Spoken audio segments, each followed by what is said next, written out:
Greetings and salutations. Welcome to the Rochelle Show, and I am your humble host, Rochelle Emerson. And if it's your first time here, thank you for joining me. And hopefully you'll get something out of this, or just, I'm just a goofball, which is probably a little bit of both. Oh man, here's a debate. And I don't know if I can handle sitting through all of Daniel Hakachu, Gesundheit, Hakachu, and all of his opening statement. This is a debate between Andrew Wilson versus Daniel Hakachu, and the topic is, which is best for society, Christianity or Islam? Wow. Now, I don't know if you guys out there are familiar with Andrew Wilson. He's quite entertaining, and he says what's on his mind. He's appeared on the Piers Morgan several times. He's debated other people on different programs, and also he has his own YouTube channel. Now, this debate is at Modern Day Debate. And when was this done? Let me see, when did they debate? I think it was just in the last few days. So this video was posted 22 hours ago. I'm thinking it, well, here you go. You can read that right there. Daniel Hakakatu. I think somebody was just calling him Pikachu. That might have been AP and them and David Woods calling him Pikachu. That's hilarious. So I'm not sure. I know it was just in the last few days, or if not yesterday or the day before. So this is fresh. This is a fresh debate, and wow. Just let that mull for a second. How would you respond to somebody asking you that question? Which is best for society, Christianity or Islam? Obviously, for me, it's a no-brainer. It's a no-brainer. But this is fabulous. Oh my God. You are in for a treat. Because Andrew Wilson was on fire. On fire. His research and take on this was, I wouldn't have thought of it. I would have thought going to biblical scripture, going to societies that had Christianity throughout the centuries, looking at the Quran, what the Quran has stands for all these centuries, what they promote, and how they tell their followers this or that is absolute. Now, I am gonna try to skip to some things because this is God, it's almost 2 hours long. It's an hour and 47 minutes long. I skipped the first four and a half minutes because it was the intro and blah, blah, blah. But they each get 15 minutes. We're going to listen to a little bit of Daniel Hakachu. And maybe I might speed his up just a notch just to get us through it, because he's got some pinpoint presentation and it's just completely retarded. Yeah, I said it. Because I also want to get to, obviously we want to get to the main event, and that's the total burn down. Andrew Wilson gives Daniel Hakachu. We'll call him Hakachu. We definitely want to see that. And we also want to see some of the back and forth, but I don't know how much we're going to be able to get to this. But I will put this link in the description, and you could go back and watch the whole entire thing because, wow, we'd be here a couple of hours going over it. But even listening to the first opening statements is epic, and you're going to want to go and watch the rest. But also we have attack at anti-Islam protest in Dearborn, and this was posted 21 hours ago, and this is from Cam Higby. I subscribe to his channel. Let me get you his name. There you go. There's Cam Higby, I guess that's how you say his name. He goes on a lot of these, like at Chicago and Portland, and he covers, he's a journalist, basically, YouTube journalist, basically, and he's boots on the ground with his camera, asking questions to people who are protesting and just filming what's going on. So this is 6 hours long, but there's a gentleman on here that he talks to, and it's this guy. I don't know, it's this, not this guy. That's the mayor. I thought I had pulled up the other one. Let me see. So we got debate, we got that. Okay, it's right here. I'm getting my stuff mixed up here. Wow, I got a bunch of tabs to pull down. I'm gonna figure it out. I'll probably be having to shift a few things around. Okay, so there was a protest on the, I believe it was the 14th of this month, that there was a Christians to urge Christians to show up to Dearborn, Michigan, to protest the overtaking of the Muslims in Dearborn. Good God, y'all, it's insane. So this person says, wow, multiple people leave the city council room while Jack Lang gave his anti-Muslim speech in Dearborn. And we're going to hear his speech because it is fire. It is good.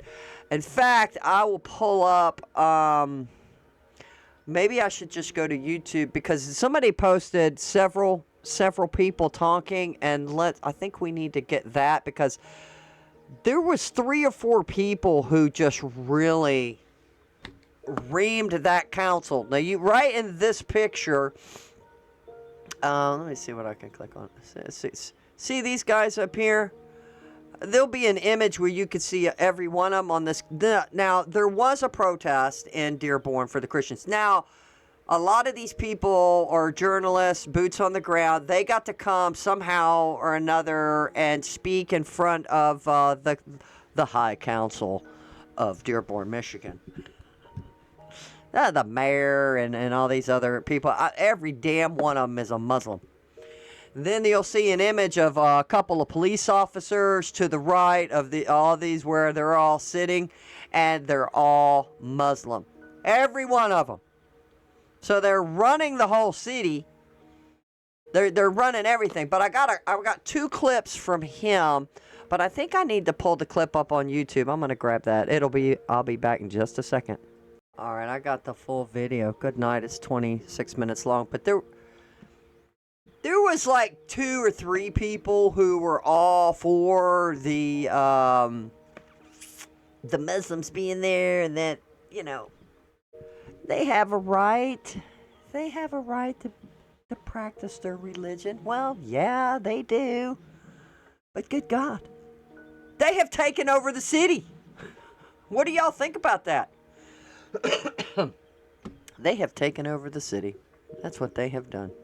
I got a clip of Jack here, which is on Cam Hugby's channel, where he gives a speech there to Cam right there on the streets during the protest, and he has something very interesting to say. So we've got a lot to cover, and we got to get started. We have got to get started. I think we should start with the debate. So that way, when we go see the protesters, and we have a good idea of the Muslim mentality. I say that with a snicker because I know what's coming. Okay, so what we're gonna do is we're gonna fix the speed on this a little bit. Now I'm speeding up Hakachu to what did I put him on? Got him on just the next one, 1.25, because you'll know why when he's talking. But hey, maybe you might agree with him. We're gonna put Andrew on normal speed because it is epic. Let's go. Let's do this. Thanks for being with us. Can you hear me? Yes. Just 1 second. Let me set this up. Bismillah, alhamdulillah, wa salatu wa salam ala rasulillah. Just a quick note. I want this to be a civil debate because right now there's a massive Zionist campaign to generate as much hostility between Muslims and Christians as possible. If I can say something nice about Andrew, I respect him for not being a shill for Israel. I think we can be civil, but also very critical of each other's religions without it turning vicious. The only ones who benefit from a Muslim-Christian civil war right now is Israel, which is stoking hate so that they can continue their genocide of both Muslim and Christian Palestinians while they bleed America dry. Let's keep that larger context in mind. So the first slide, which is best for society, Islam or Christianity? Next slide. The answer depends on which standard we use to judge, traditional or secular liberal values. Traditional values include belief in God, prayer, marriage, and gender roles, opposition to degeneracy, and commitment to nation and shared culture. Secular liberal values include individual freedom, gender equality, sexual autonomy, scientific progress, and economic. He said degeneracy. I'm sorry. It's hilarious. Oh my God. Economic advancement.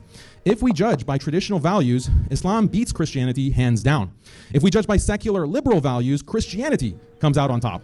The reason for this is that Christianity, since the Enlightenment, has been reformed and adopted liberal values while eroding traditional ones. This is because Christianity is more open to evolving in a way that Islam isn't.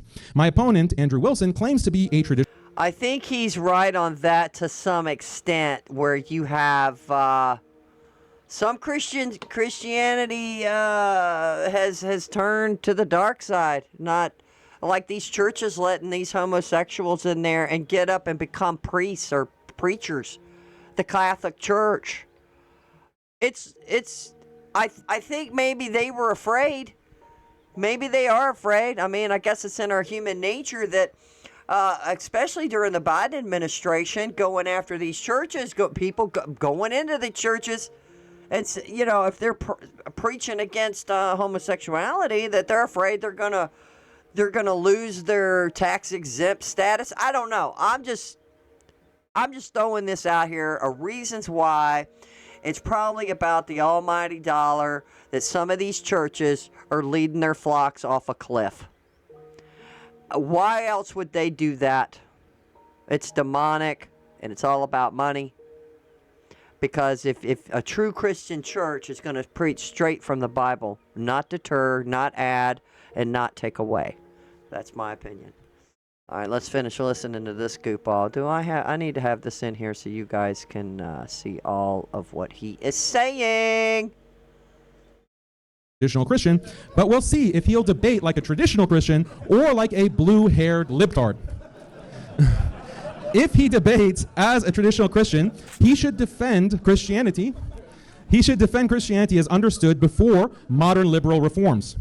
For example, even though he's Orthodox, I doubt he'll defend Byzantine Orthodox norms, such as theocratic monarchy, the monarch's authority to define church doctrine, slavery, book bans and speech restrictions, death penalties for blasphemy, apostasy, and pagan worship, restrictions and bans on loaning money with interest, minimum marriage age of 12, bans on divorce, mandatory veiling of women with unveiled women labeled as prostitutes, lashes for fornicators, punishing married adulterers by cutting off noses or sewing them into sacks and burning them alive, execution for homosexual acts, limits on Jews through bans on Jewish proselytizing and building new synagogues.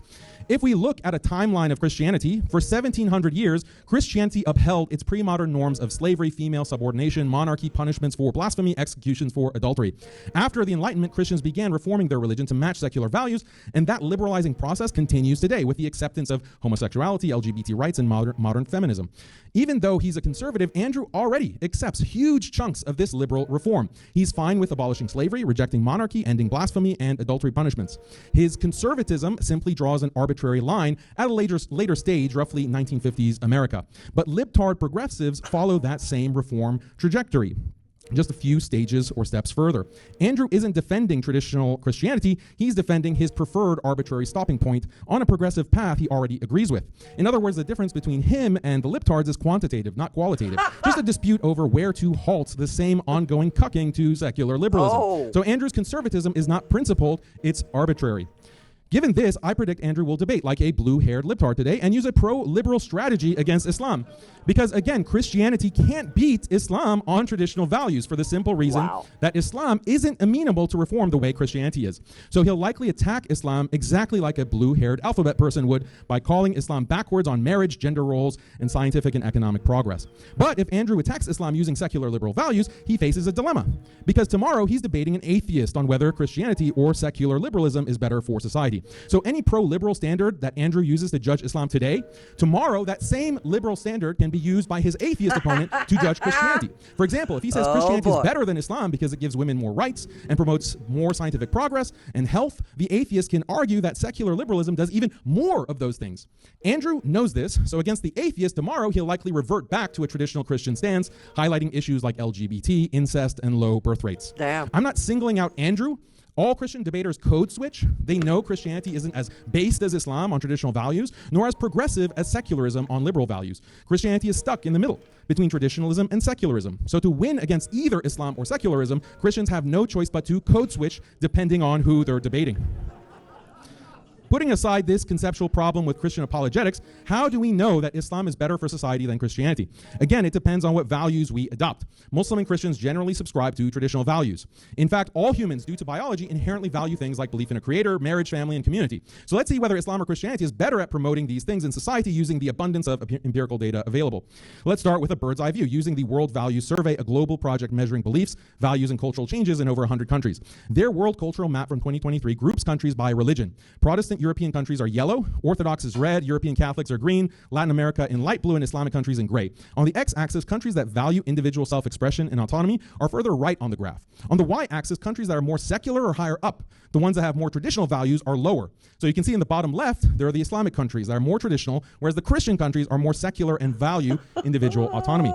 How about belief in God? Muslim countries show higher religiosity and belief in God than Christian ones. For example, Pew Research asked people in different countries if they believe in God. For nearly all the Muslim countries, the number was 100%, to such an extent that Pew concluded that nearly all Muslims surveyed believe in God. Another Pew dataset shows Muslim countries, Bangladesh, Indonesia, Malaysia, at the top of global belief rankings, while Christian countries are split with Kenya, Ghana, and the Philippines high, but the US, Spain, and France low. What about religiosity? On this map, all Muslim countries are dark purple, showing the largest share of religious followers. Christian countries, except Latin America, are much lower, like the US, Europe, and Russia. Pew studied how important religion is to people's lives. And for Muslim countries, they're dark yellow, indicating 80 to 100% of people saying religion is very important to them, while most Christian countries are much lower in gray and blue. The 2024 Integrated Values Survey confirms this. In majority Muslim countries like Indonesia and Egypt, over 97% say religion is very important, whereas in Christian countries like Mexico, the US, Russia, and Germany, religion matters far less. Another key metric is religious switching. Pew shows Christianity in red has the largest net loss of followers, while Islam in green has the highest net gain from conversions. I think you're pretty behind on the slides. We got a client who was T-boned by changing injuries deserve.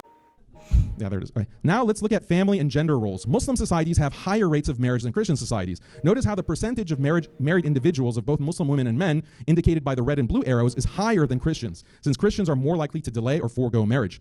We can also look at divorce laws. Christian countries mostly allow no-fault divorce, while Muslim countries often have fault-based divorce or other limits.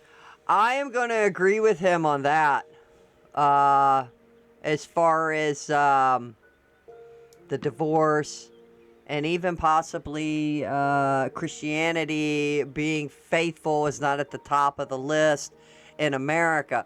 Now, after Charlie Kirk's assassination, we did have somewhat of a spike and a revival, especially in young people hungry for the word, and we need to do a better job of doing that. And look, it's not just America that's having a problem with the birth rates, but the Muslims aren't doing that. They're having kids.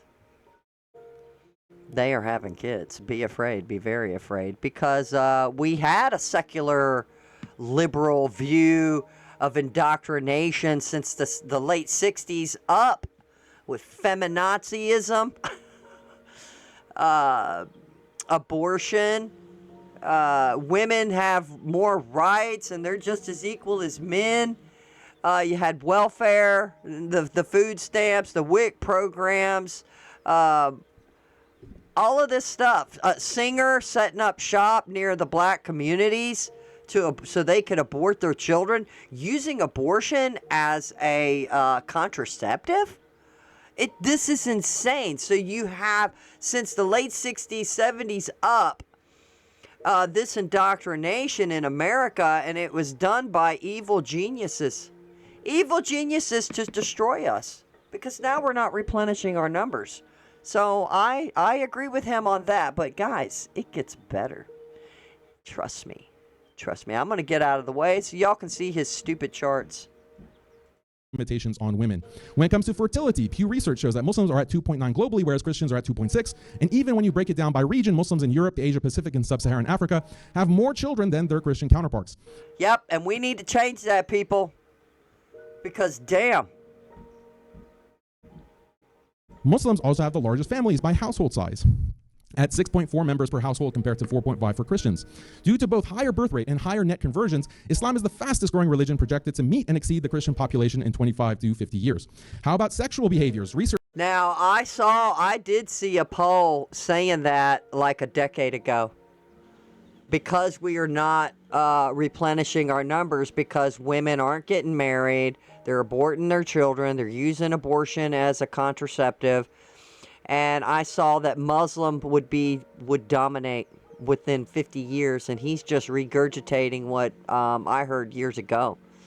It's a scary thing, but we've let the fascists, the secularism into our house. We let them in our home. We let them take over the Board of Education. We let them do all of this. And we were asleep at the wheel, and we allowed this to happen. So we reap what we sow. Let me get out of the way and let y'all see his chart. Research in American Sociological Review show Muslims, due to religious conviction, are less likely to have premarital or extramarital sex than Christians. Some Christians might claim this is only due to self-reporting bias, because Muslims are less likely to admit to engaging in these behaviors. This is true. But we can account for this by benchmarking against other variables, like medical abortions and death rate from HIV/AIDS, which directly correlate with extramarital sex. Data shows abortion rates are highest in Christian regions, and death from AIDS are highest in Christian countries in Africa, Russia, and Latin America, but lowest in North Africa, the Middle East, and other Muslim regions. Regarding acceptance of homosexuality, Pew shows Christian countries are far more accepting, even after controlling for economic factors. Regarding attitudes towards gender equality, World Value Survey asked whether men make better leaders than women, do men have more of a right to a job than women, etc. They took the answers to these questions to create a grading system which shows that Muslims are far below Christians. Now, if we were a bunch of liberal simps, we would count this in favor of the Christians. But since we're all red-pilled, we recognize that the Muslim countries are based and the Christians are simping. Same when it comes to... Now, wait a minute. Now, wait a damn minute. You guys make your women cover their faces. You want Sharia law. You want to control your women. Hell, you don't even let them drive cars in these other countries. No, they're considered second-class citizens. So I think that could be a factor in Christianity makes a better society for people than Islam, because of the discrimination against women. Other gender equality metrics. Christian countries, whether in the West or Latin America, Russia, value gender equality more than Muslims. That's a bad thing for many reasons. Looking at other societal health metrics, research shows Christian countries have much higher rates of alcohol and drug abuse. Controlling for economic differences, Muslim countries have lower homicide rates than Christian countries. So what's Mandumi's excuse? Wasn't he all about the transgender gay stuff? He's seen yucking it up with some transgender lip syncing, because that's what they do. They just lip sync to crap, and he's all getting their vote in New York and shit. But Muslims, no, they're saying no. They don't accept this. It's a big lie. You dumb people in New York who voted for Mandumi, he's a Muslim. He is compelled to follow the Quran, people. Stephen Fish's book, Are Muslims Distinctive?, shows per capita murder rates are significantly lower in Muslim countries. Female homicide rates are Yeah, because Muslims like to kill other races.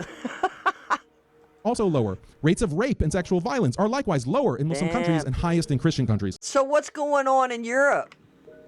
What's going on in Europe when they're having this influx of these illegal aliens, which they allowed into their country, that they're raping and murdering and stealing, causing all kinds of havoc in the UK on white people?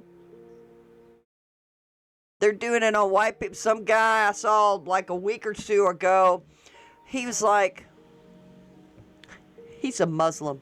And there's a British flag behind him. And he's like, this. Basically, he's saying the flag is offensive. Why he's in their country.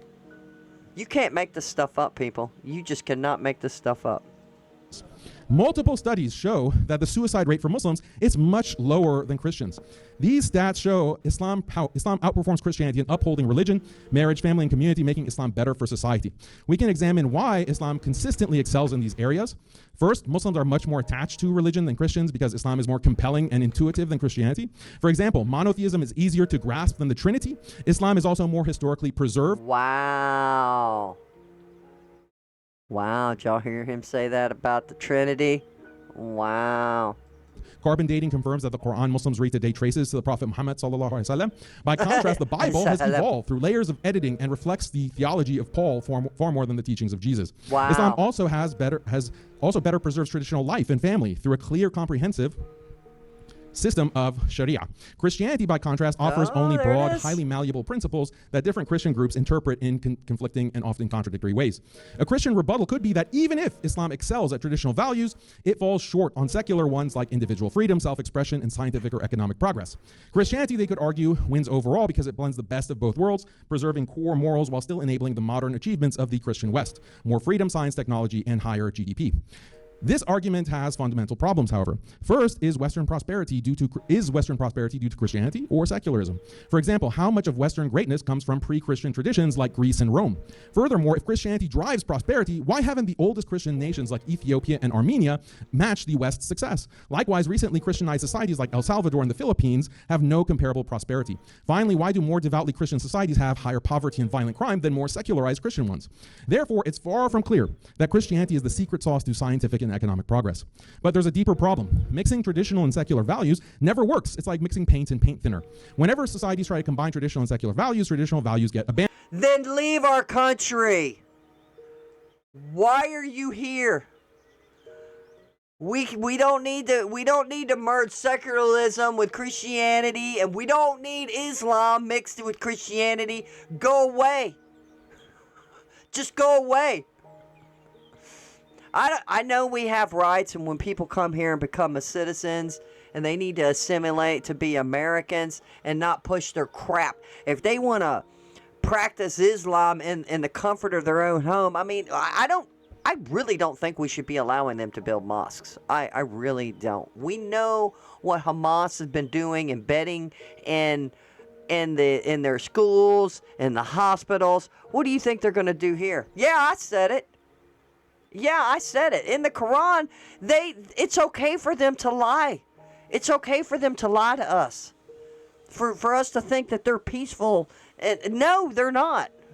Okay, we gotta get to Andrew, baby. Come on. I'm getting over this guy.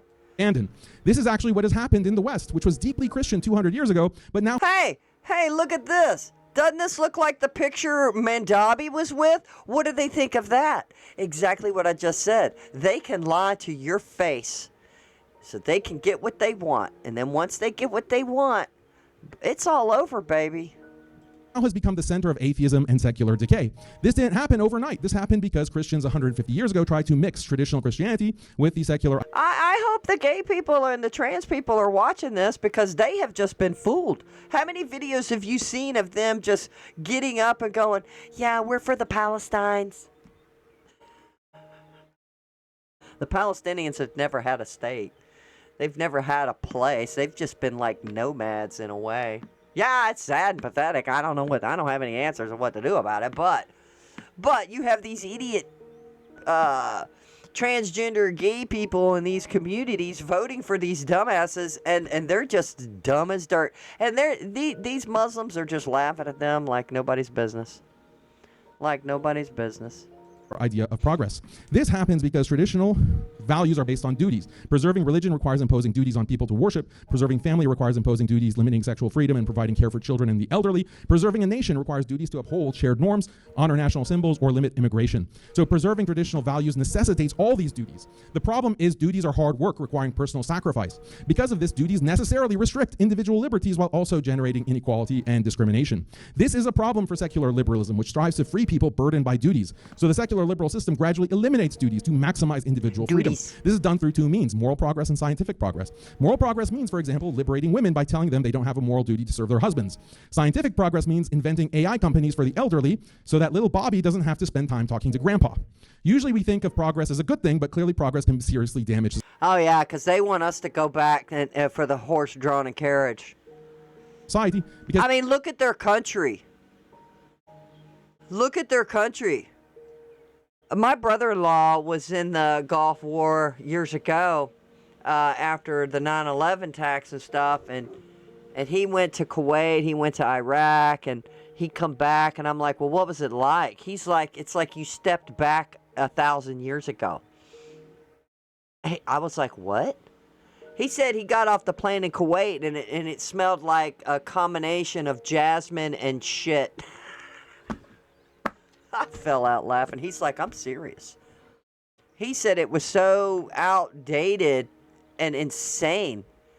But progress can have some pains and good at the same time, you know, but still, they don't want us to have any technology. That's what it seems like, because look at their own country. Because if you get rid of duties, this will weaken institutions of religion, family, and nation. The decay has been ongoing in the West since the 18th century, when liberal ideology kickstarted moral and scientific progress. Consequently, yes, the West has the highest GDP, but religion, family, and nation are weak, and people live as atomized individuals pursuing endless pleasure through tech-driven. I don't know why he used that picture. That was an iconic pic for, Sally the Riveter, or whatever name they used, that women did come out and went to the factories to help on the assembly line to manufacture bombs to stop Germany and to stop Japan. This was a poor analogy he had here. Consumption. If you watch tech elites shaping Western society, you'll notice their transhumanist vision, Neuralink AI, etc. This is the logical endpoint of unchecked moral and scientific progress. The question is, which religion can stop this? Christianity has already adopted liberal secularism. And reformed itself by those standards. Even the most conservative Christians, like Andrew, won't take the radical steps needed to turn back the clock 200 years and stop the inevitable transhumanist future. The most radical thing Andrew calls for is banning OnlyFans, maybe putting Christians in charge of America's government so that they can ban abortion, trans kids, and introduce public prayer. This won't stop, let alone this won't slow down. Yeah, it will, and we do need those things to happen. Let alone stop the freight train speeding humanity toward destruction. Islam, by contrast, offers the Sharia comprehensive moral and legal a comprehensive moral and legal framework that governs every dimension of life, individual conduct, family structure, community obligations, and social order. It does not merely tweak the secular liberal system, it represents a fundamentally different paradigm, and because Islam preserves a duty-based morality rather than dissolving it, it retains the internal resources to resist the liberal atomization and technological dehumanization. Thank you very much for that. Well, he's got a good point by saying, now look, I ain't all for that Sharia law bullshit and us going back 200 years, dumbass. Yeah, that's stupid. Do you want to be carrying buckets down to a river to get your water and then heat it up in a bath and fill it up, and then remember the term, don't throw the baby out with the bath water, because they all had to take a bath in the same tub of water? No, we don't want to go back a couple hundred years, you dummy. You dummy. But do we need to work on morality and morals and empathy and things like that? We need to get back to the Christian values. We have to start by getting rid of the Board of Education. We have to start by teaching people better. I don't know. I agree that social media plays a part in depression and lack of empathy and this kind of thing, but we still have to go forward with technology. We like our technology, but with anything, technology, it can be good and it can be wicked and evil. We all know this. Now get to the good stuff. Opening from Daniel. All right, so we want to put... Hi, I'm JT, and I made Result Hunter ball. Big tech. Okay, I want to put him back on normal because this I've got is the timer set epic. for you, Andrew, on your first word. Good job, man. The fun thing about debate is you get to actually get in the mind of your opponent. What? What happened? Oh. The fun thing about debate is you get to actually get in the mind of your opponent. You get to study and dissect the things that they say and believe. After watching Daniel for hours, a few things became obvious. The first, he's a far better Muslim apologist than I am a Christian apologist, that's for sure. But he's far weaker on politics than myself and the nature of the world. The second is that he's an above-average debater, but he ain't quite God tier. See, if I were Daniel and fighting from his worldview, I'd point out Christianity is fractured and weak, that Christianity is totally incapable of fighting back against the degeneracy of our time. Its impotence has led to social categories of degeneracy at levels nobody could have predicted, especially with the advent of the internet. I would point out Muslim societies don't work that way, that Muslims have feminism and degens under control, that everything in modern-day Christians in the West are fighting for against degeneracy, Islam has already achieved in their lands. That's what I would do if I were Daniel. When talking about which is better for society, Islam or Christianity, this becomes a powerful argument. But I'd go a step further if I were Daniel. I'd also say my opponent will argue like an atheist progressive that Andrew Wilson, the guy who promotes anti-feminist and egalitarian doctrine, is going to sit up here and act like an egalitarian progressive and cry about Islam being mean to the women and cry about Islam not being very nice to the gays. Well, you were fucking wrong. Sadly for Daniel, while this tactic would normally be effective against a sewing circle Christian, I'm not part of that cast, sir. Now, let me get into my argument for why Christianity makes better societies than Islam. Crap. It's pretty simple.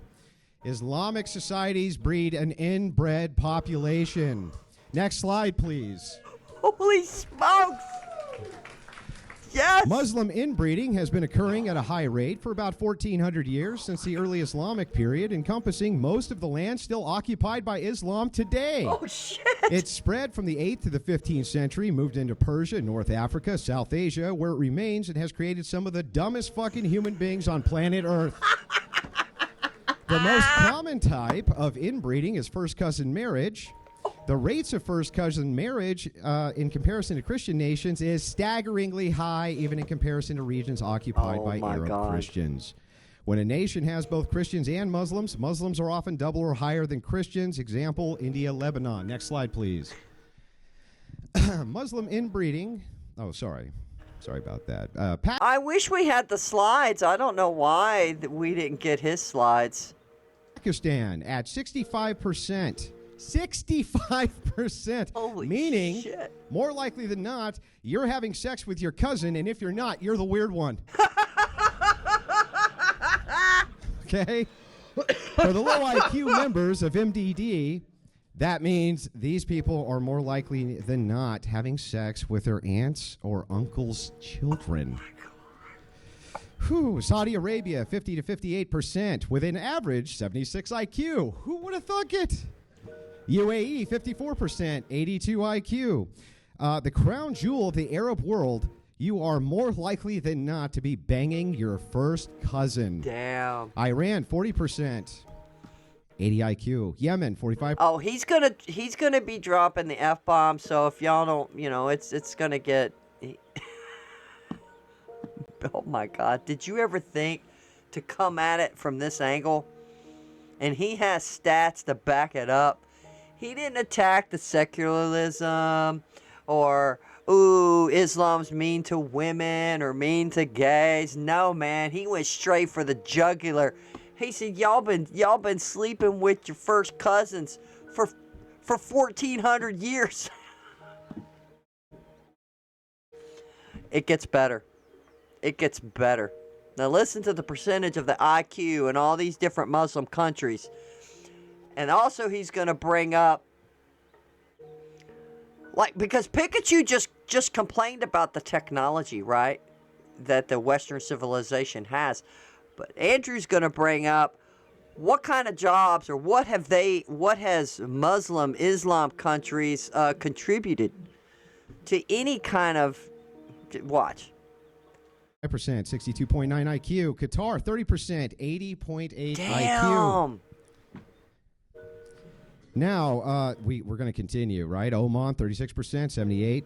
Syria, 39%, 74 IQ. Turkey, 25%, 86 IQ. Jordan, 32%, 80 IQ. Egypt, 32%, 76 IQ. What? It goes on and on and on, and it just never gets better. Next slide, please. It never Thank gets you. better. Compared to Christian countries, let's take a look. Usually less than 1%. Now, I wonder why Christians build better societies, ladies and gentlemen. Oh, burn. Now, let's keep going. We want to pull up the slide here, moving right along. As countries become more Christian, inbreeding declines, right? We can see this from church intervention in Spain, 20 to 30% post-Reconquista. Catholic Church banned cousin marriages for commoners, papal dispensations sold for royals. Italy, similar high rates in the medieval period. The church enforced bans over the century. France, high medieval. Canon law prohibited marriage within 4 degrees of relation. Modern Western Europe.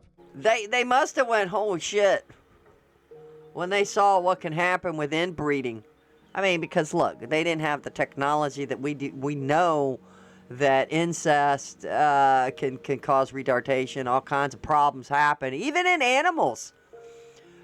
There's problems. There's health problems in animals that are just continuously purebred. It's not just the cultural norm, but let me tell you exactly how much of a cultural norm it is. Even in European nations where marrying your first cousin is legal, they don't do it because of the ecclesiology. Isn't that wild? Yeah. Africa shows the more Christians and less Muslim the societies become, the better they do. Let's just take a look at Nigeria. Ooh. Okay, we can go down the list here. 50% Nigeria, 20 to 30% first cousin marriage. Isn't that crazy? Now let's move right on down. You can see South Africa, Muslim 1.5%, very low on to negligible in the national prevalence of cousin fucking. Oh shit. You can look at the list. It's pretty comprehensive. We can continue to go, right? The bottom 20 least productive sub-Saharan African countries. Wouldn't you know it? They're all Muslim. Oh. 99% Muslim in Somalia. Holy smokes. Ooh, very high. 60% first cousins. Anybody ever hear a joke about Somalian IQ? Let's look over at Niger. 99% Muslim. 60% cousin marriage. First cousin marriage. Let's take a look at Muslims. When we're taking a look at Malil, it's a 90% population. High cousin marriage. In other words, everywhere Islam goes, the IQ goes like this because they all are fucking their cousins. Not joking. Wow. Go over to the next slide, please. I want to show you this is a famous case. These are called the rat people of Pakistan. It's a condition known as microphalics. I think I'm pronouncing that right. I have no idea. And it's caused by excessive inbreeding. When's the last time you went to a European country and saw that? You don't see it. Inbreed, yeah. Now, hang on. Next slide, please. Oh. With Ashley, these pieces. Sorry. As we continue, let's just take a look here at the casual link between cousin humping and low IQ. Basically, there's increased homozygosity, I think that's how it's pronounced, for deleterious recessive genes, and it is the strongest causal link for why the IQs are so low. Genetic risk. Inbreeding raises the chances of inheriting 2 copies of harmful recessive genes. Brain development impact. Harmful genes can impair neurodevelopment, reducing cognitive potential. IQ reduction evidence. First cousin offspring lose 3 to 4 points on average, and closer inbreeding can cause larger deficits. They've been at it for 1,400 years. Holy smokes. Whew. Higher prevalence equals greater risk. Populations with widespread cousin marriage show more individuals with lower cognitive performance. Generational compounding over successful generations. Harmful genes accumulate. One of the big Muslim copes you'll hear from Daniel tonight. Well, it's only 1.5% for genetic problems for normal people who aren't having sex with their first cousin. Well, that's true. He says that it only doubles to 3%. That's very low. No, it compounds. See, if you hump your first cousin and then those kids hump their first cousin and their kids are et cetera, et cetera, et cetera down the line, guess what happens to your IQ? Guess what? You'll never guess. Smoke. Anybody got a guess? It goes down. Down. The negative consequences of a low IQ. 80 IQ versus 100 IQ person. Income 50 to 70% lower. Welfare dependency 4 to 6 times higher. Literacy less than 10% at less than 85 IQ. Holy Obesity smokes. up almost 2 times. Chronic disease up almost 2.5 times. Life expectancy less than 70 IQ or 75 IQ down 5 to 10 years. Wow. Why? Because, well, you might just look down the barrel of that shotgun when you're cleaning it. Oh. Moving over, arrests and incarcerations 3 to 8 times higher. Violent offenses 4 to 6 times higher. Teen pregnancy 3 times higher. Child neglect and abuse 3 to 7 times higher.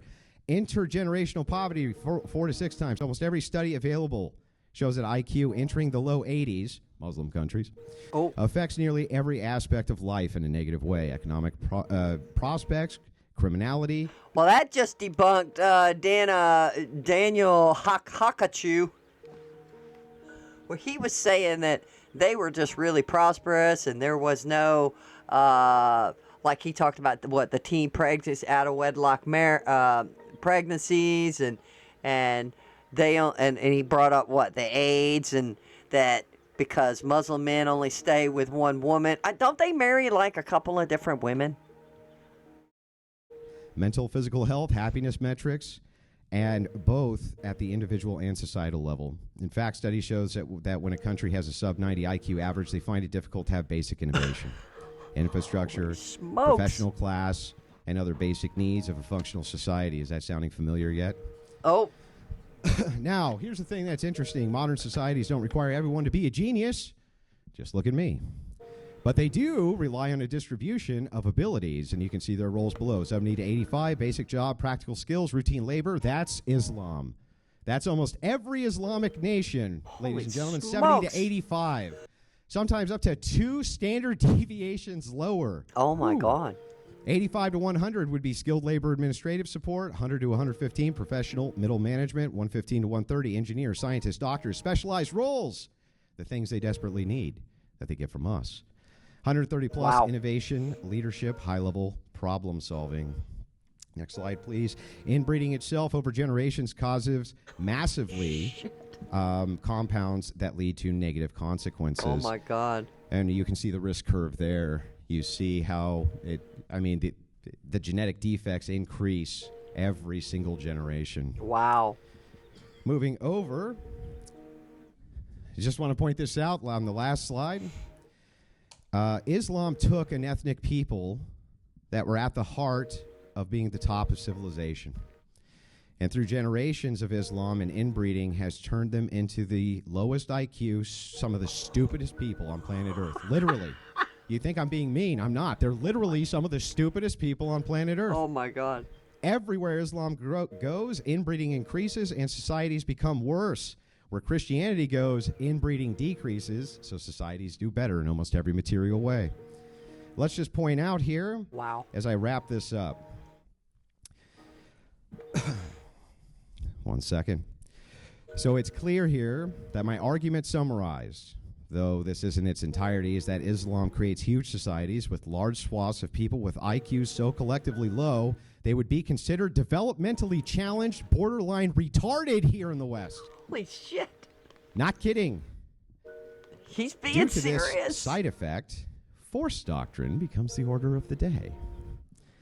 Because the technological difference in capabilities of each people group is so vastly different, think Apollo mission compared to Starship Enterprise, Islam must literally bank on the benevolence of Christians to not wipe them off the face of planet Earth. They are basically, the feminists of the East, totally reliant on the goodwill and benevolence of global Christianity, not to just not exterminate them. Okay? Wow. Wow. And take their resources, always appealing to the mightier force for their existence and the benevolence of that very people group who Daniel today is arguing doesn't make better societies, which is a laughable proposition. Oh. Even absent the degeneracy of a people group must be able to competently defend itself or bank on the benevolence of the people group, which can. And almost everybody is going to prefer the society that can. Oh. Imagine the irony here of arguing against the very Christians you find inadequate morally, yet bank on their moral benevolence to not wipe your low IQ fucking asses off the face of planet Earth. Thank you.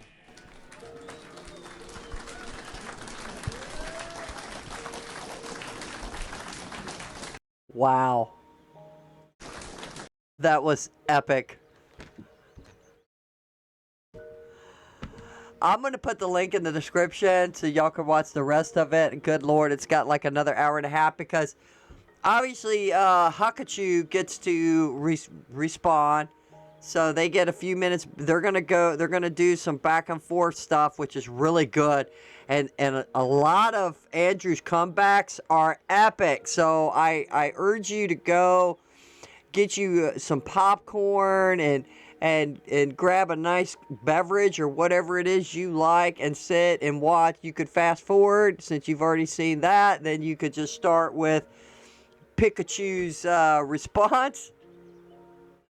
It gets crazy. It gets even crazier. But could you imagine when I first asked you about the topic, what's the best society, Christianity or Islam? That Andrew would come at this angle. Because I guess it would be kind of hard to defend. Not really. You can defend Christianity because most cities or countries around the world where Christianity was, the populace thrived. And people were happy. And they were peaceful. So there is an argument to be made in that type of angle. Because even studies show people with some, I guess, some kind of religious beliefs, which it has to be in a God, that are at peace. And I could probably say Christianity is probably the best one, obviously, because Jesus Christ is Lord and our Savior. All right, so now, do we want to see? Okay, look at this guy. I'm not going to play it, but let me move me out of the way. This is the mayor of Dearborn, Michigan. Now, this little video is 27 minutes long. We're not going to watch it. I'm going to put the link in the description, and you can go watch this turd talk.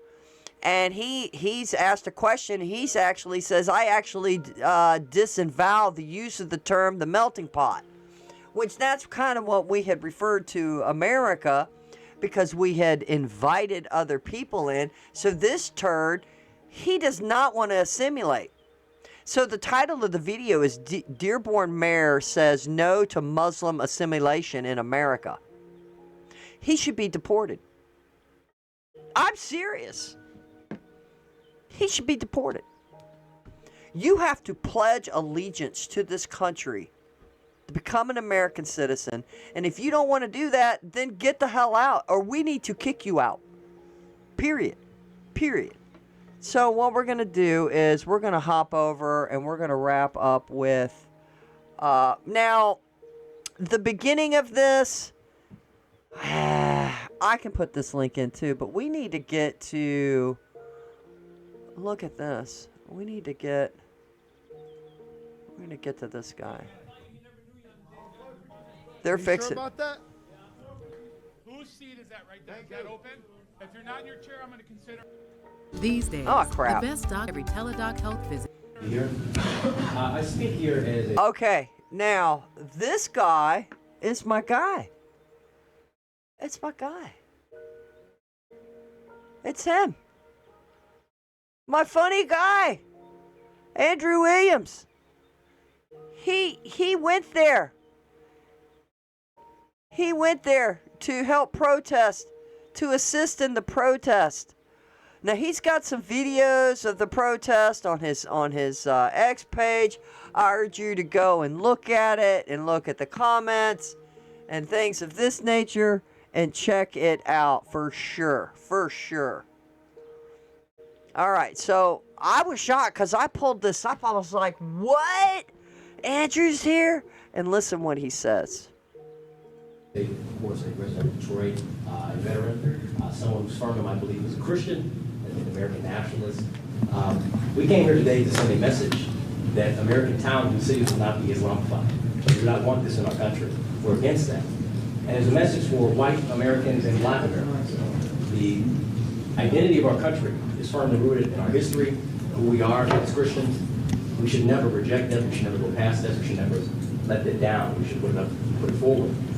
We have two prime examples, one in Europe and one happening in Nigeria. The slaughtered Christians in Nigeria and the invasion of Europe from Islamic countries.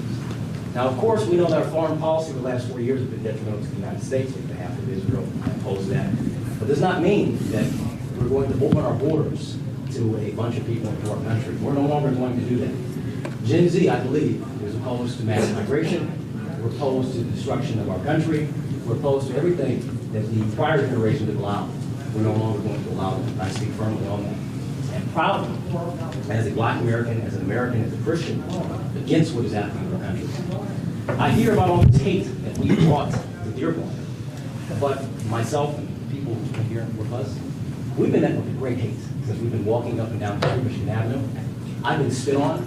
I've been called a house Negro, a coon, everything under the book because I'm black and I care about my country. Imagine that. That's the nation we stand in. If you stand for your country, you're called everything under the book. If you stand for your people, whether you're white or black, Hispanic, Arab, you're called the enemy. That's the time we live in, and I'm disgusted by it. Walking with white Americans saying that I'm a Christian and I believe in this country feels like I'm in the 1950s. Feel like I'm a Hold up. I'm going to get the closed caption on. I'm sorry. I should have had it on before because the sound quality's terrible. I thought it was already on because I had it on that last video I showed you of the mayor. Now, be checking out the panel, y'all, as the different speakers get up to talk. And they're all Muslims. I mean, somebody from the South, a white person from the South walking with a black person. To see on the other side the pain is disgusting. The fact that Americans cannot be proud of their faith and stand firm in their faith against what we're seeing across the Western world and to be opposed to it and be met with calls of Nazi, fascist. Well, that's what you want to call us. That's what you want to bring to us, hatred. Well, Yep. We stand firm in what we believe regardless of how much you hate us. Because our belief is in God, our belief is in our country, our belief is in our people. And we promote that each and every day until death.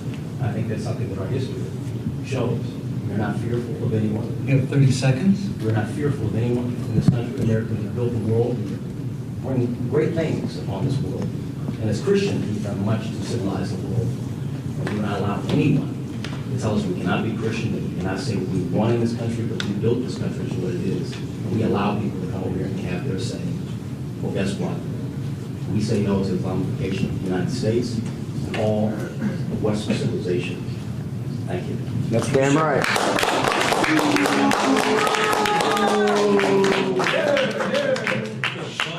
Folks, as indicated, please do not have any outbursts. Okay, next speaker. Okay, so he tells them right then not to have any outbursts, but there was some other turd that gets up that's all about some Islam, and the crowd did it, and they didn't say a word. Now this guy here, To show. he's apparently he's going to try to run for governor or whatever. I think he's a moron. Now, I'm going to put all these links in the description. And y'all are going to get to go and look. Because I'm skipping through. I'm getting to the ones that I think that stand out to me. But this guy's a goofball. There was a guy that came on right before him. Was this black guy. And he's like, yeah, I go to the mosques. And I go and pray. And all I see is peaceful. And it's just stupid. Yeah, this guy was a goofball too. Hi, Cam Higby. I'm a journalist, not a protester. This is my badge, okay? Today on the streets of Dearborn, I was pepper sprayed, maced, by protesters because I asked them simply why they were harassing and touching another individual who had stated repeatedly that he was only on their side of the street to talk to them and have a dialogue. My phone was smashed. You can see the broken camera right there. They stole $50 out of my pocket, and they stole my microphone receiver. I went and I told one of your officers, badge number 3668, that this had happened. He told me there was nothing that could be done about it unless I went to the station. I told him, I can't go to the station. I'm working, I'm doing my job. He said, I'm working too. I said, Dad, your job is to protect me and all of the people that are out here today. Yeah. Okay? So he said that I could go into the station later. I told him, you're never going to catch the guy if I go to the station later. He's going to leave. He's dressed head to toe in black bloc. I filmed the whole thing, but he had a mask on his face. You'll never, ever get an opportunity to arrest that person ever again if you don't go and get him right now. I said, sir, I can't leave my post. 5 minutes later, I caught him in the parking lot on a personal phone call. Okay? Repeatedly today, I watched people that are in this room get attacked by other people that are in this room. I watched your officers not respond to those attacks repeatedly. Then I saw somebody who was in this group, which again, I'm a journalist. I'm just documenting what's going on, and I'm here to tell you what's going on. I saw somebody in this group get arrested. I asked the officers, habeas corpus, please articulate probable cause for arresting this person. They refused to. I asked name and badge number. They refused to give me their name and badge number as a member of the press with my badge clearly displayed. They would not tell me why they were arresting this person. They just did it. Okay? Yesterday, I was exploring Dearborn. I came here just to document this from Seattle as a journalist. Okay? I was exploring Dearborn. I walked up and down Michigan Avenue. There wasn't very many people out. Then we wanted to hear the call to prayer that we've heard so much about. So we went to a mosque. And at that mosque, I was followed by a drone. If I moved forward, the drone moved forward. If I went backwards, the drone went backwards. I went to a gas station, and that drone waited outside of the gas station, just above the door, for me to leave so it could begin following me again. I was followed by vehicles, and I was followed by individuals on foot. There was a lot of talking here today about sexism. So I'd like to quote the Prophet Muhammad, okay? One of my favorite quotes from the Prophet Muhammad. A woman's testimony is worth half that of a man's due to the deficiency of her mind. God created two sexes, one superior and one inferior. That's why your women wear hijabs, because they're inferior to men. That's why in most Muslim countries they can't leave their homes without permission of a male guardian. Is my time up? No, 30 seconds. Oh, 30 seconds. Okay, great. Yeah, I think I shouldn't feel like a dhimmi in my country. That's what I feel like in Dearborn, Michigan. It doesn't feel like home. I feel like a dhimmi, a second-class citizen, which is what Christians are in the majority of Muslim countries. Dhimmis. Second-class citizens.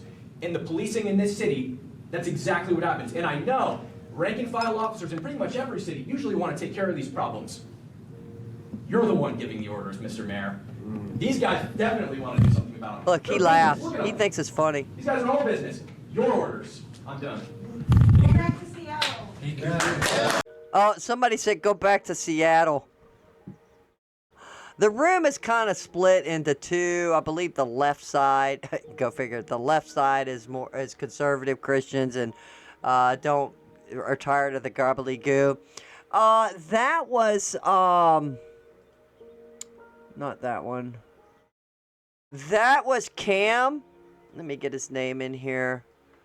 That was Cam Higby that spoke there. And this is his channel. And again, I'm going to be putting all these links in the description so you guys can go watch all of this stuff, because we'd be here forever if I did not do this.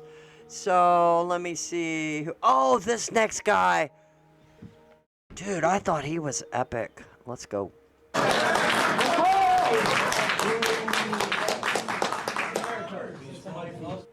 Well, they didn't tell him to be quiet. Oh, this is so good. Hello, my name is J.D. Scott. I'm from Bay City, Michigan.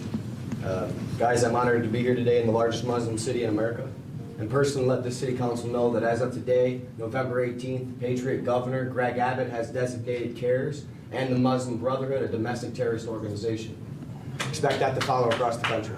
Mayor Abu, we know your relationships with George Soros and the Muslim Brotherhood and CARES. But he just laughs. Made his post. You had it coordinated. Hamud. Oh, it's mine. No outburst, sir. Thank you. No interruption. No outburst. Thank you. You led a coordinated attack through the press releases with CARES. We know it. and we are ashamed of you. You speak as a representative of the Islamic community. Today, Christians march through this city because of your comments. You are a representative. Hold yourself to higher decorum. We're in Dearborn, Michigan. This is the home of Henry Ford. This man put America on wheels and also wrote a famous book that spoke about another takeover of our country. Muslims and Christians, take a look up here. There's Muslims and there's Christians. Sir. And there's Muslims and there's Christians up here. There is one man who stands out. We are all Gentile to these people. We're all Goyim. And we must stand firm. Christ is King. America first. Michigan first. Patriots first. Mirabu. The Muslim Brotherhood is designated a domestic terrorist, and so is the CARES organization in Texas. Expect that to follow across America. Everybody have a great day. Only terrorist is you. America first, baby. Did you hear somebody just say the terrorist is you? Let's see who this. Okay, this girl's coming in with a mask, and look at what she's wearing. It's like, good Lord. But anyway, we're gonna skip her because y'all can go back and watch what she's all like. I'm a Muslim, and what I see here today, it's just not right. Oh, this guy. We want this guy. All right, I'm going to have 2 clips of this guy because I'm going to go back to Cam's channel, YouTube channel, because he's going to, his name is Zach. Is it Zach? Good night. What is his name? Does it tell me what his name is? Well, it's either Jack or Zach, whatever. He's going to be on the streets on Cam's YouTube channel, but this speech is epic, and the one he gave Cam live on the streets was really good too. So I want to get those in. I want to get both of those in. Watch this. Watch this. Commander Badu, you guys got to keep it down. In 1900, the world was 30% white. Fast forward 125 years, we are down to 7%. The Islamification of Europe is particularly aimed at the destruction of white people. The Islamification of America is aiming to meet the same goal. Our people, white Christian, European, Western civilization, we built the arts. We built the Colosseum. We have ran the world into the industrial age. And now, this people here, the Muslim community, is looking to drag us back. They're looking to oppress women, oppress homosexuals. They're looking to destroy everything that makes America great. President Trump, send ICE into Dearborn. These people have overstayed their visas. They're H-1B chain migration invaders, and they have come to this country to destroy our way of life. We know exactly your laws in your book about lying to our faces, pretending to be Americans, wearing your suits. But that doesn't happen anywhere else where you guys are in charge. There are 53 Muslim majority countries, and in all of them, it is tyranny, destruction, it is shithole living. We have to call it what it is. You guys don't live like we do. We don't want you in our country. We will come and eat your shawarma in Somalia, okay? We don't need it here in Michigan. We don't need it in any part of America. We have a right to self-determination. Our founding fathers fought and died for our posterity, for white Americans. Amen. And we're being driven out. You come here and you marry 4 or 5 women and you outbreed us. You change the laws. You make all of our country look like the places that you fled from. We don't want you here. Respectfully, get the fuck out of my country. I don't want you here. Get out of here. I don't want you here. I don't want you here. This is our country. And the people, the veterans, the World War II veterans, that's blood has soaked for our constitutional republic are taking a look around Europe. They're taking a look around America, and they're saying, what the hell did we fight for? We have been taken over without a single shot fired. You guys are outbreeding insidious parasites on the American way of life. You will never look like us. You will never eat like us. You won't build buildings like us. You are nothing. You can build nothing. Just like President Trump's great American friends have said. You guys are not us, and get the fuck out. America first. America only. God bless America. Jesus is king. Jesus is king. Jesus is king. Jesus is king. Jesus is king.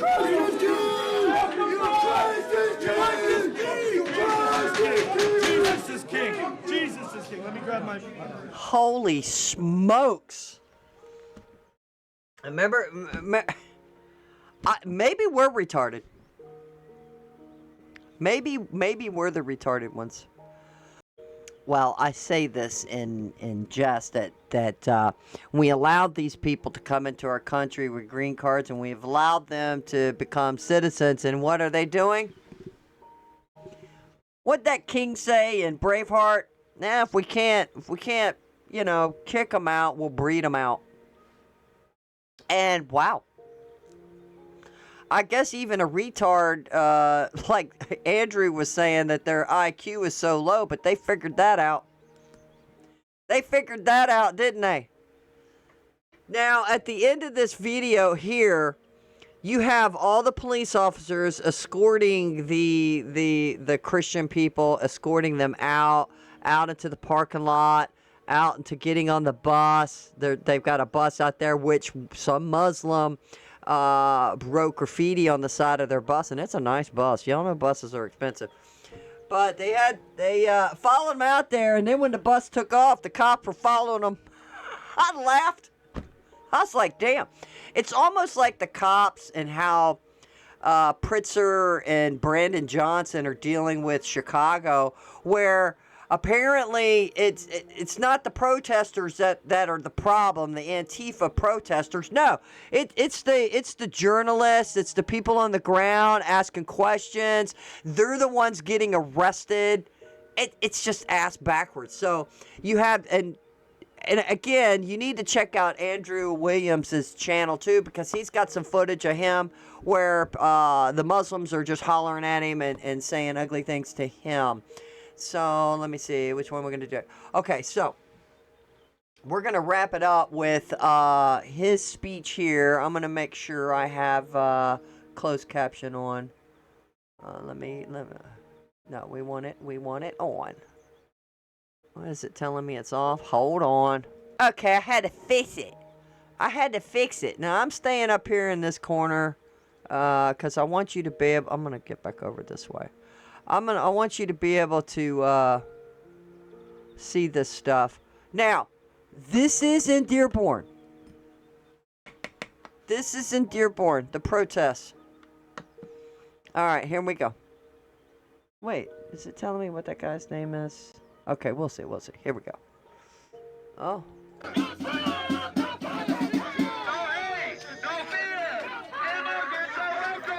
Oh, God, that's so annoying.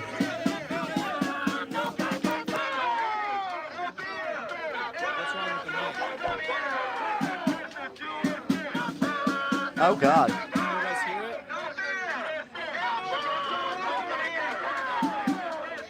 All right, it's coming. Oh, God. I have to turn that down. That's annoying. Oh, God. Dearborn is under attack. Dearborn is under attack by Christians? Are you serious?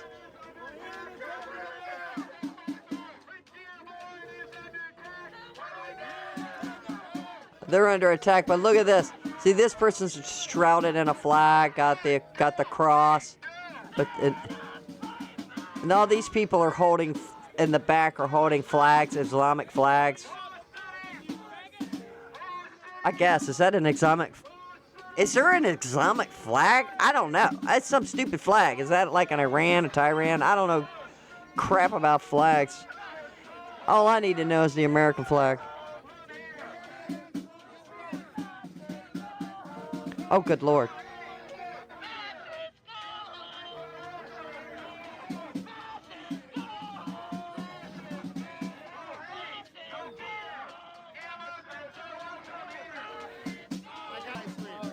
a First Amendment auditor.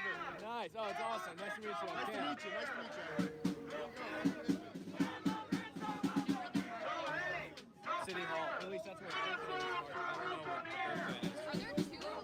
Look, you got black people out there. You have regular looking Americans out there fighting for Muslim rights. ICE needs to get into Dearborn.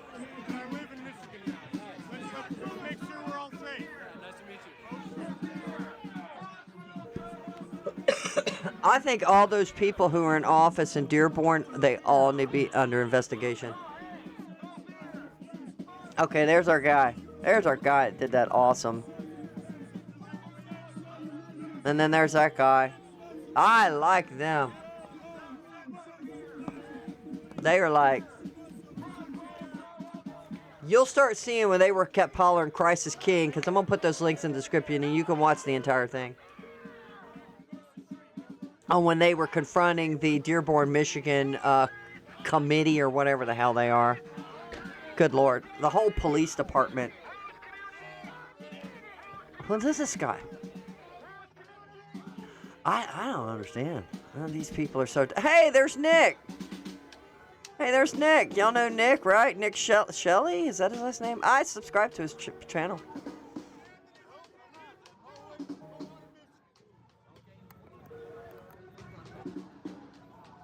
Yeah. Yeah, Nick does a really good job, y'all. Chat, how's the mic? Can you hear?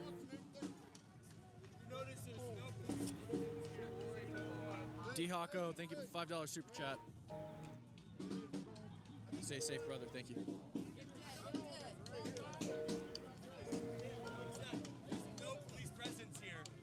Here it is. Thank God. Finally.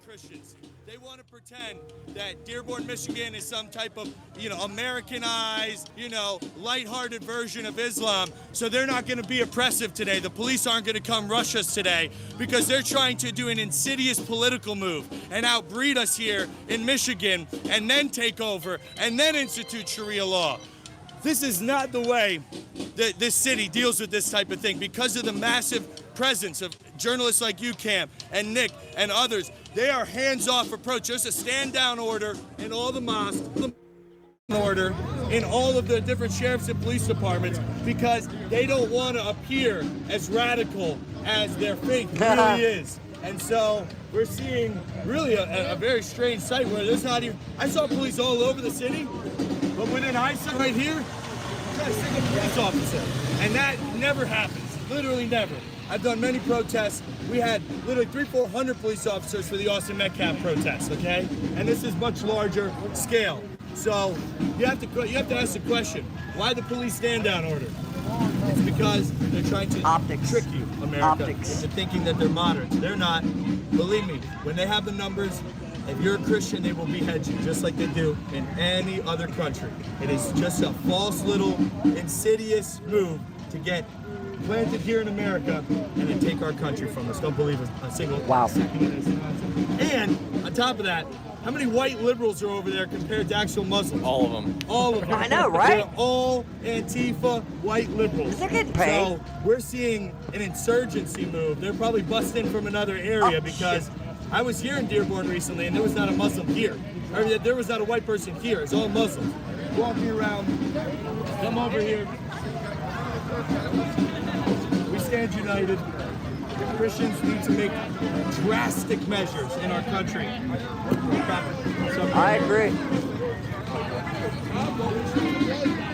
We have just a generation, one generation, before the complete overbreeding and outbreeding of our countries here, guys. These people, none of those white liberal ladies are having babies, and our Christian conservative white girls, they can stop podcasting and start having babies. Let's go. Because they're here to outbreed us, all right? He's deactivate right. your ex-account, barefoot, in the kitchen, pregnant.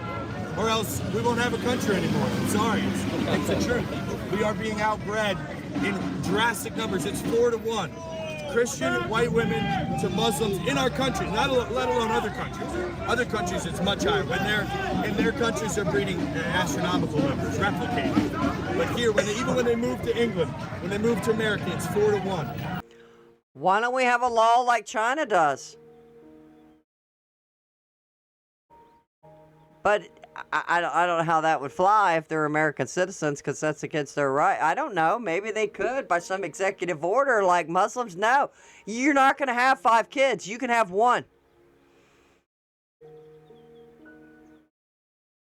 Because we want to keep up a playing field level with Americans. Or just get them out of here, for Pete's sake.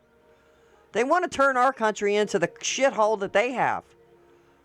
Those numbers do not work, and we already have such a thin voting split here in this country. We need to start making little mini versions of little mini MAGAs all over the place. I want to see babies with MAGA skull beanies on as soon as they come out of the womb. Amen. And Jesus Amen. Christ crosses on them. Yes. It's a blessing, though. That's what we need. I don't see anybody in hijab over there, and if you walk through Dearborn on a normal day, it is literally hijabs, burqas. You can't recognize them. And the women, you don't know if you met somebody or not. You can't say how you're doing because you don't know who the hell you're talking to. So they have really put out a very strong, and see how unified they are. See how the imams have political power over their population. When they snap the fingers and crack the whip, these people, they're not allowed on the streets. They're not allowed. There's not a burqa out here, and on a normal day, it is covered. So they have a very unified, strategic takeover here of this area. And when they say stand down, when they say stay in your homes because they don't want to be out there, those people listen. We know how to That deal is with commercial crazy. vehicle wrecks. By box truck. So we need to take some pointers because our country's worth fighting for it. If they're going to be this insidious insurgent movement, then we need to be out on the streets, letting people know, pulling up buses, standing and fighting, because our country has just a generation or two left before the numbers of white Americans are below 50%. And when it gets like that, just ask Rock right now for everybody listening. If only white men voted in 2020, what would the election results been? 50 state sweep for President Trump. Ask now if only black women or only Spanish women voted. 50 state sweep for the Democrats. So there's obviously some type of poisoning happening to the minorities here in our country. They don't vote for pro-liberty, small government, family values. They vote for trans Marxist mafia values, and that does not coincide with me or any of the people I stand with here. And so we need to increase our numbers because they are steady at work. Their women aren't out here. They're pregnant at home right now on their 6th baby. 4 or 5 wives, chain migration. Damn. One man gets over here, he brings in a wife from Syria, then another one from Iraq, then all over the place. Damn. He's got 6 wives at home and 45 babies later, and then you and your children are graduating in a kindergarten class where there's only one white kid in it. So these are very serious problems. White Americans and Christian Americans deserve to have a homeland. We deserve to have a right to self-determination where we're not driven out and becoming second-class citizens. With the jizya tax, with the DEI replacement of white people in America. I remember seeing a graphic on X the other day. The Fortune 500 companies recently replaced 90% of their new hires in the last 5 to 10 years. We're all immigrants. We're all black, Spanish, Pakistani, Indians, and we're being taken out of the workplace. We can't get into the same colleges with affirmative action. They're literally 2 people on the same exact test score, same accolades, but if you're white, you get denied from the college. But if you're black, Spanish, Puerto Rican, Muslim, Indian, Asian, you're gonna get in. And so we're seeing... Well, not even if they had the same test scores. I think even if the white person had higher test scores, they're not going to get in. But I think they're doing a crackdown on the DEI hire. They're trying to stop it. The Trump administration has just come into a nightmare, and he's right. And we heard Pikachu, even Hakachu, Daniel Hakachu on his little stupid charts. Some of his charts are kind of accurate. But obviously Andrew slaughtered him. It was epic. But with him saying in the next 50 years they're going to be the dominant because they're breeding us out. And look what's happening in London and in Europe, these areas. Germany, I think, is finally taking a stand. I think France is taking a stand. Maybe the government right now, today, yesterday, needs to start an incentive program for people to be married and to start having children. I'm serious. Get these illegals out. The homes that they are leaving behind, those homes need to be filled with Americans, American couples having children. Look, I'm not going to be around in 50 years. I'm not. I told my 15-year-old, I said, this is something you're going to you are going to be dealing with this.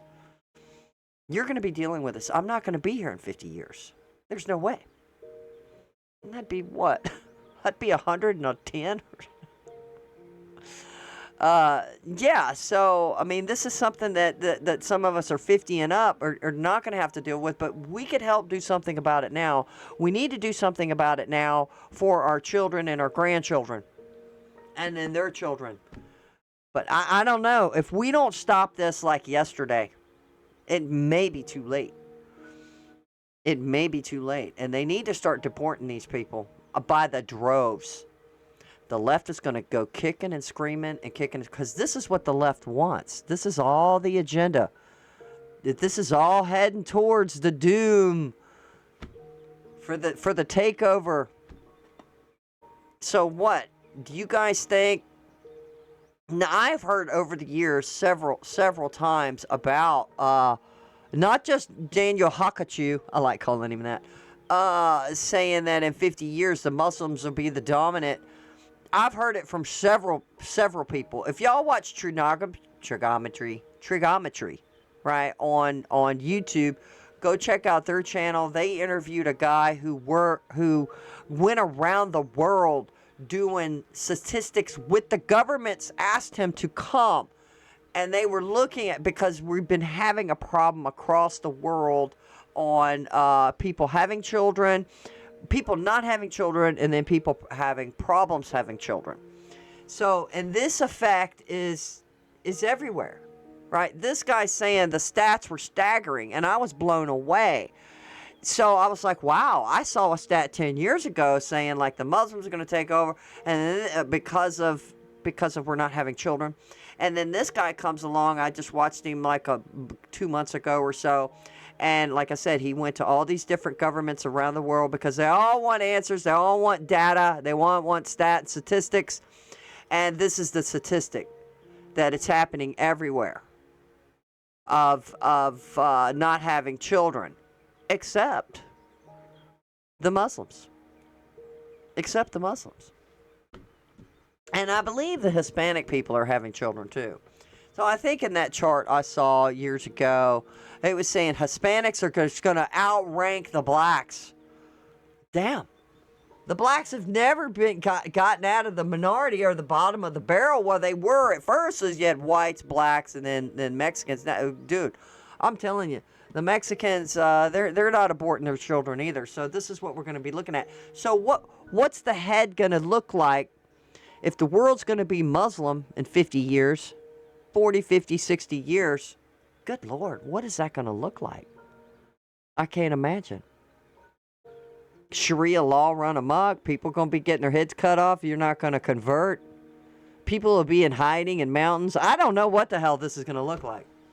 Because I don't think it's going to be some utopia society because unless Muslims are going to enslave smart people, but are they going to build stuff for them? Because they're ignorant. They keep marrying their cousin.